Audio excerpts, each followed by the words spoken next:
皆さんこんにちは。ニューホランド PLM チャンネルです。本日こちらは青森県五所川原市に来ております。後ろに広がっておりますこちら水田なんですけれども、今回はこちらでお米の方の収穫の模様をお送りいたします。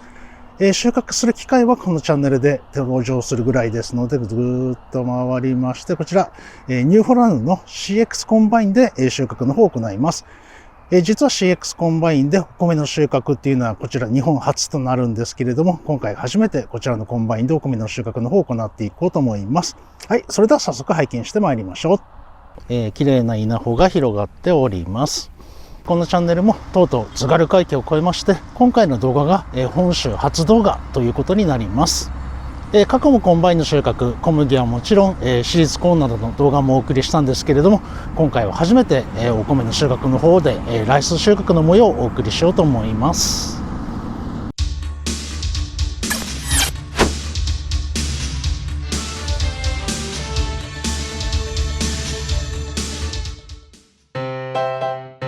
コンバインの方は現在、私立コーン収穫、ニトリコーンの収穫の仕様になっておりますので、今、ライス収穫用に仕様を変更しているところです。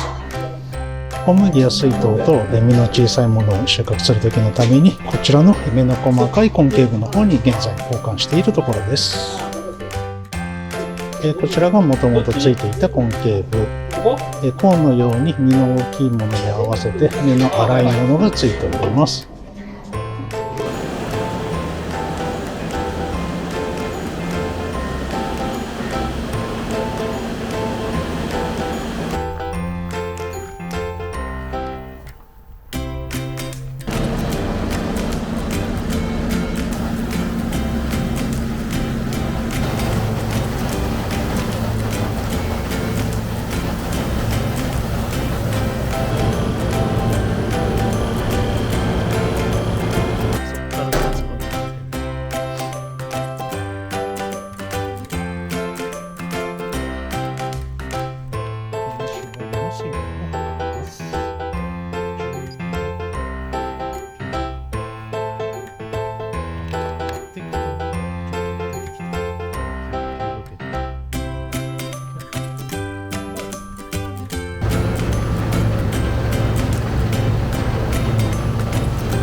今回3つの圃場をこの CX5.90 コンバインで収穫したんですけれども、ただいま最後の圃場の収穫作業を終えました。今回日本で初となったこの CX5.90 コンバインでの米収穫なんですけれども、もしかしたら何年か後に非常にポピュラーなものになって普及しているのかもしれません。